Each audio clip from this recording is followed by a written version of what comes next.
Bonjour et bienvenue dans J'aime l'écho, l'émission qui donne la parole au chef d'entreprise. Hubert Castellan, bonjour. Bonjour. Bienvenue, vous êtes directeur de KSI Partners et à votre droite, Franz Pinet, bonjour.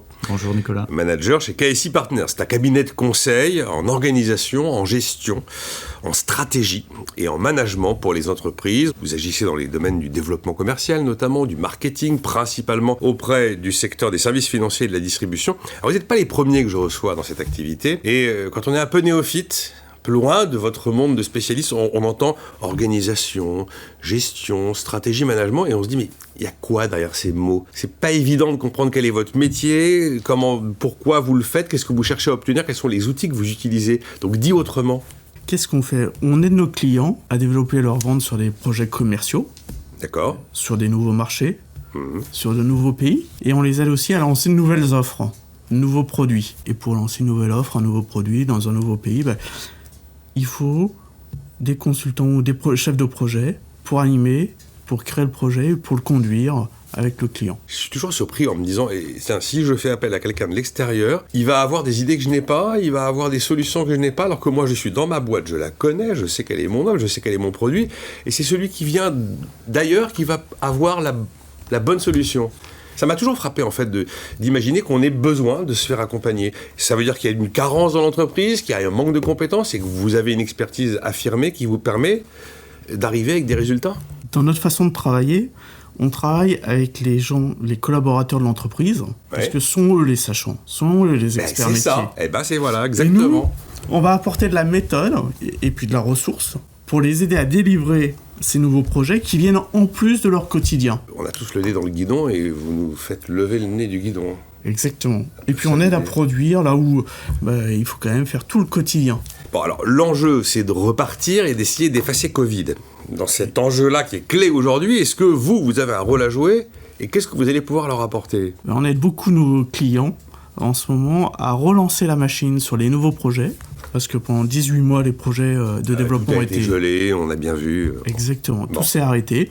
Et là, il faut repartir à fond. D'accord. Quand vous devez repartir à fond, il y a besoin de ressources. D'accord. L'enjeu aussi, c'est ce que vous nommez le chaînage entre le digital et l'humain. Alors j'ai vu l'expression, je me suis dit qu'il fallait que vous m'expliquiez ce qu'était le chaînage entre le digital et l'humain. Tout le monde veut de l'humain partout, très bien, mais après, qu'est-ce que c'est ? C'est très simple. Avant le Covid, il y a beaucoup d'entreprises qui se disaient « le digital, j'en ai pas besoin ». Oui, je vois très bien. Pour les autres. Et avec le Covid... Tout le monde y est venu. Tout le monde y est venu parce que vos commerciaux, ils n'allaient plus chez le client. Donc s'ils vont plus chez le client, il n'y a plus de vente. Et donc il faut penser autrement justement ce fameux chaînage qui est les clients, ils sont chez eux, ils ont Internet, ils ont besoin d'un service, ils font Internet. Et après, il faut le chaîner avec un commercial à distance. Et alors, concrètement, ça va se passer comment ? Parce que ce qu'on fait sur Internet, on le fait à distance et généralement, on le fait face à sa machine et que sa machine. Et la partie humaine est assez peu présente.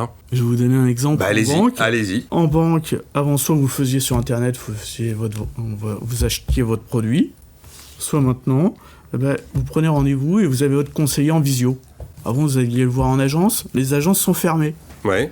Maintenant, vous allez le voir en visio et vous faites tout votre dossier. Et c'est là où vous intervenez Exactement, on aide à mettre en place ces projets-là. Avec des outils particuliers ? Alors, des outils numériques, sur toute la partie digitale, et puis après des outils de visio, là où avant la visio c'était plutôt Zoom pour entre particuliers, et maintenant il y a des visios au niveau industriel pour les entreprises. Oui, le chaînage entre le digital et l'humain. Alors c'est vrai que nos clients, pour déployer des outils digitaux, se débrouillent très bien sans consultant, en fait. Pas forcément, mais enfin on s'y met par la force des choses, on est contraint par une situation, on va finir par y arriver. Oui. Et c'est vrai que ce qui est plus difficile, c'est bien d'articuler la valeur que va m'amener un outil avec des processus qui sont incarnés par des hommes et des femmes derrière, et comment je m'approprie ces outils, comment derrière, effectivement, je suis capable de piloter mon environnement de travail avec ces outils. C'est ça qui est plus délicat.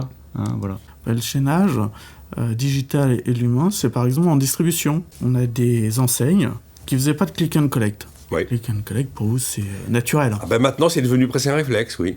En mars 2020, je peux vous dire qu'il y avait des enseignes qui ne savaient pas comment organiser ce click and collect. Ça peut vous sembler incroyable, mais c'était le cas. En fait, ça a été que du bonheur, Covid. Vous étiez finalement avec des compétences qui étaient inexploités par des clients potentiels et qui se sont rendus compte qu'ils avaient besoin d'être accompagnés. Vous avez passé une bonne année. Oui. Vous avez le droit, vous avez passé une bonne année. C'est pas. Exactement. Vous n'êtes pas là pour dire que vous vous réjouissez de ce qui s'est produit, mais vous avez passé une bonne année. Alors, qu'est-ce qui s'est passé chez vous, chez KSI Partners? Parce que tout d'un coup, tout le monde s'en va. Tout le monde est à distance. J'imagine que dans un cabinet comme le vôtre, ça a été probablement pas loin de 100% de l'effectif. Exactement. Et alors, comment fait-on là? On apprend, nous aussi, à travailler. Vous avez fait appel à un cabinet de conseil en travail à distance. Bah écoutez, on s'y est mis. On avait commencé un peu avec les grèves, les gilets jaunes. C'est vrai qu'on avait tout ce qu'il fallait pour s'occuper précédemment. Oui. Exactement. Et puis, au pied du mur, on s'y est mis en mars. Et alors, finalement, vous avez constaté quoi comme changement dans la vie de l'entreprise, dans le fait d'intégrer certains ou d'avoir du mal à intégrer certains, parce que les gens, à un moment, ne se connaissent plus, ou en tout cas... On a la chance qu'ici, c'est une petite équipe, donc on se connaît bien. Vous connaissez bien, ça c'est important, oui. Ça reste plus compliqué pour travailler avec les jeunes, parce que le contact ou la distance fait que c'est un peu plus compliqué. Et avec nos clients, ça s'est plutôt très bien passé. Vous êtes rapidement adapté. Exactement. Et ça a bien fonctionné. Et alors, vous avez constaté quelque chose que je n'avais encore jamais entendu. Vous parlez de la suppression du middle management. Oui. Que ce qui s'est produit là, le travail à distance a accéléré un phénomène de suppression du middle management. Qu'est-ce que vous voulez dire par là? Alors, les entreprises avaient déjà beaucoup supprimé le middle management, déjà auparavant. Oui, c'est la fameuse polarisation du marché du travail dont on parle Exactement. depuis longtemps. Oui. Cette partie digitalisation liée à la crise sanitaire a amplifié le sujet. Donc, il y a une réelle problématique pour les entreprises. Pourquoi c'est une problématique? C'est peut-être l'évolution d'un monde du travail inexorable, et cette évolution, il faut s'adapter. Il faut probablement s'adapter, mais avec le travail à distance, il faut probablement remettre cette couche de middle management pour accompagner les équipes, là où c'est plus compliqué. C'est votre message aujourd'hui, le middle management est important et ne le négligez pas. Oui, exactement. La digitalisation à outrance, on l'a tous remarqué, jusque même la mise en place de cette fameuse signature électronique, qui a quand même été quelque chose dont on parlait et que l'on vit aujourd'hui. Est-ce que vous diriez, Franz, par exemple, que ce qui s'est passé, cette accélération, ces contraintes nouvelles, c'est un progrès? Est-ce que ça a été un progrès collectif et est-ce qu'on a tous fait un bond en avant, qu'on ne regrettera pas et qu'on n'aurait peut-être pas fait si on n'avait pas eu ces conditions un peu extrême? Alors c'est vrai que le mouvement était quand même déjà bien engagé, puisque les entreprises massivement étaient quand même en voie de transformation. Mais c'est vrai que l'épisode, ce qu'on espère être un épisode Covid... Ça le sera. Un jour on en rira tous collectivement. Exactement. A beaucoup contribué à accélérer effectivement ces transformations. Et ce qui est très intéressant, c'est de voir à quel point il y a de la ressource dans les entreprises, parce que c'est allé très très vite. Très très vite en fait, les gens se sont mobilisés dans les entreprises. Alors... évidemment, on a été aussi présent pour amener l'aide qui était nécessaire auprès de nos clients, mais très vite se sont mobilisés pour arriver plus rapidement que jamais à mettre en place ces nouvelles avec une capacité d'adaptation assez impressionnante de la part de nos clients. Et une intelligence collective, une création d'intelligence collective qui a été aussi accélérée par l'emploi de nouveaux outils. De travail à distance, d'outils collaboratifs, etc., qui a rendu aussi les choses possibles. On fait des progrès dans le stress, en fait. Voilà. Et c'est un progrès. Alors, globalement, quelles sont les évolutions que vous avez constatées sur vos métiers? On fait plus appel à vous, on a plus besoin d'être conseillé, on va plus, finalement, outsourcer, externaliser des activités de l'entreprise que l'on gardait en interne jusque-là? Il y a toujours eu beaucoup de talent dans les entreprises. On en revient à votre question du départ, c'est-à-dire finalement, il y a quand même les gens dans les entreprises ont quand même des idées. Les talents, ils sont quand même dans l'entreprise. Et ce qu'on amène, c'est pas forcément des idées nouvelles. Un consultant n'amène pas forcément d'idées nouvelles. Il fait accoucher.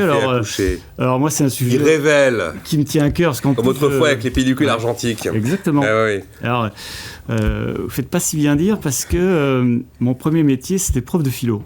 Ça alors. Prof de philo à conseiller en organisation et en management. Vous parlez de maïotique, qui est l'art de faire accoucher les esprits. Et c'est vrai qu'il y a ce petit côté dans le métier du conseil où on essaye d'organiser au mieux le travail d'équipe, un travail collectif, de remettre de l'intelligence collective là où elle est plus difficile quoi. Parce que dans l'entreprise, c'est des métiers de projet. Et voilà, il faut arriver à travailler ensemble efficacement. Vous dites que ça se fabrique, l'intelligence collective. Oui. Ça se crée. Oui. Il y a beaucoup de gens brillants individuellement dans les entreprises, mais l'intelligence collective, effectivement, c'est quelque chose qui se fabrique.